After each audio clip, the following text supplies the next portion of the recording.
mother's grave. They said, we cannot come in. Governor Lesoti, Governor Lesoti, please help me and my sister. Please help me and my sister. This is him.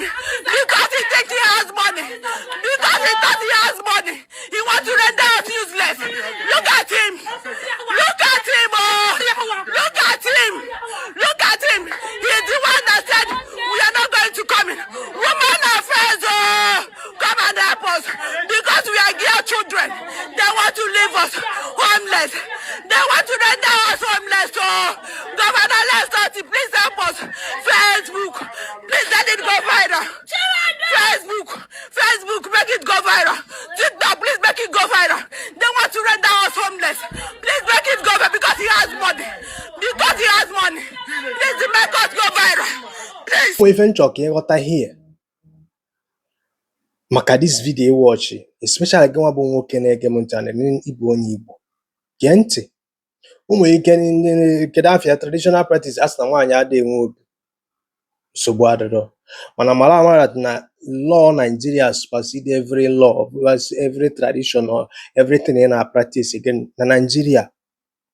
The implication in ife akita na bụ that na this guy simele kita ife na okwu agbata oyibo aka etu a na-akpọ Governor LSOT. Do you understand me? Ọbata aka ka ekpe ya n'oyibo onye akita ga-ayọba abeg.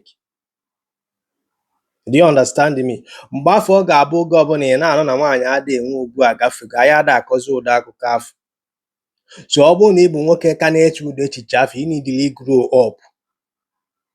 Ya ha abụla man nwa aka na ọkpa ediro handicap dị na ịbịa na anya na property nwanne nwoke because na ife ọmụta sọsọ nwaanyị dị na-achọzi ya afụrụ ebido chụfụsịbụ ụmụ ya ada akụkọ ụda akụkọ afọ akọ na ịchụpụrụ nwaanyị afọ gbaghe nkịtị doesn't mean that na ife ahụ ime the right.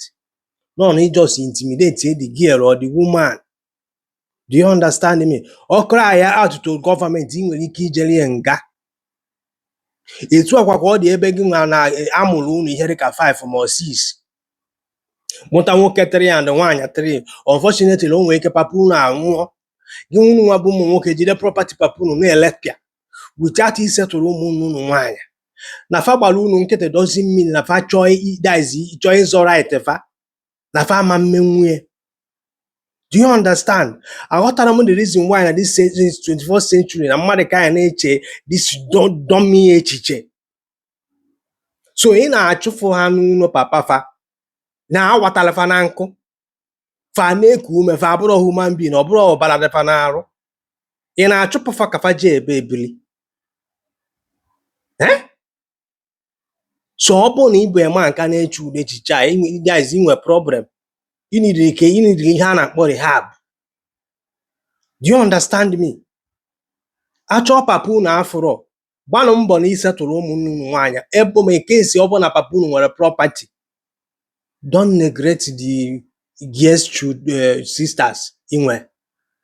Ọ mmadụ bụ Ngozi Okonjo-Iweala, ọ mmadụ bụ Kedafia bụ Chimamanda, ọ mmadụ bụ Genevieve, ọ mmadụ bụ Kedafia bụ Ọmọtara, ọ mmadụ bụ Kedafia bụ Dola Akụnyere. Ndị a niile bụ nwaanyị ka nna akpọrọ gị afa. Ọ mmadụ bụ Uche ekwu n'ife. So respect ye nwaanyị ọbụla nọ na family gị.